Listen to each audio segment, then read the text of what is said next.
She stood at the window of the cottage she had shared with Thomas for 43 years, watching the water stream down the glass in silver ribbons. The garden beyond was drowned in gray. The lavender bent double under the weight of the downpour. The roses Eleanor had planted the spring after their wedding, now drooping like tired dancers. But the apiary held. The wooden hives sat beneath the old oak tree, their tiny residents tucked away inside, humming their ancient song through the storm. She could not hear them, not through his only Eleanor, and she was 71 years old, and the question she could not escape pressed against her chest like a stone. Who would tend the bees when she was gone? He found her, Eleanor said down her knitting and crossed to the door. She had not expected visitors. The rain kept most people indoors, and those who braved it had no reason to come to the end of Holloway Lane, to the cottage with the blue door and the garden that had once been the pride of the village. She opened it to find a young woman standing on the porch, soaked through, holding a folder against her chest like a shield. She could not have been more than 25, with dark hair plastered to her cheeks and eyes the color of the sky after a storm, that particular gray-blue that held promises of clearing. And she explained over cups of tea, a researcher from the university. She was studying the decline of pollinator populations in rural England, specifically the ways traditional practices might offer solutions that modern agriculture had overlooked. "I read your husband's papers," Mira said, her hands wrapped around the warm mug Eleanor had given her. All of them, the ones about selective breeding for disease resistance, the ones about habitat corridors. He was taken right from Intellendize a carrier shell. He was optimist there freezing with the maize was cover shures. Prefness calci. His ifus credonis his wings give. Pollinate tad downland. Herring. Tells utilization. Please. See how they're moving, she said. Turned the world outside the window into a watercolor of greens and grays. Eleanor led Mira through the back door and into the garden, the mud sucking at their shoes, the smell of wet earth rising around them like a living thing. "The hives are this way," Eleanor said. "To check on them. The storm may have knocked some debris loose. When he started beekeeping, he said he wanted to make homes worth living in."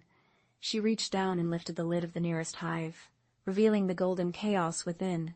The bees crawled over each other in their endless work, unhurried, purposeful, their wings humming at a frequency that seemed to vibrate in Eleanor's chest. "See how they're moving?" she said.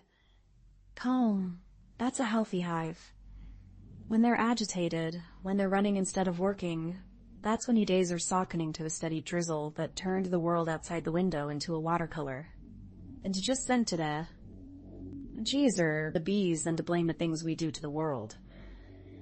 She replaced the lid gently and told him to the waters it is supportian and about there's just of them. It had been Thomas's domain, a small room at the back of the cottage lined with bookshelves and filing cabinets, dominated by a desk that was still covered with his papers, his pens, his magnifying. Eleanor had not entered the room since. She had closed the door and left it, a shrine to grief, a tomb she could not bring herself to open. Now with Mira beside her, she turned the handle, the spines of books on entomology, botany, organic farming. "This is incredible," she breathed. "Mrs. Marsh, this could change everything." "Eleanor," she said, "if we're going to be doing this, you should call me Eleanor." She sent the young woman back to the village inn with a promise to return in the morning, and she sat alone in the study until the candle she had lit burned down to a stub. She read Thomas's last journal, the one he had been writing when he died. His handwriting grew shakier as the entries progressed, the letters trembling, the words more widely spaced, but his observations precise, his dedication unwavering to look at his work. He would not tell her she had waited too long. He would not tell her she had been foolish to grieve alone. He would simply take her hand and say what he had always said. "We have work to do, my love. Are you ready?" And she realized, sitting there in the dark with the rain tapping against the window, that she was in a verse of community. Beekeeper, turns. Your mother sounds like a wise woman with her notebook and her questions. And Eleanor found herself answering, first haltingly, then with growing ease. She showed Mira how to read the bees, how to interpret her, how to know when they were healthy and when they were troubled. She taught her to smoke the hives gently, to check the frames without disturbing the delicate architecture of the colony, to recognize the signs of a queenless hive and know how to dance.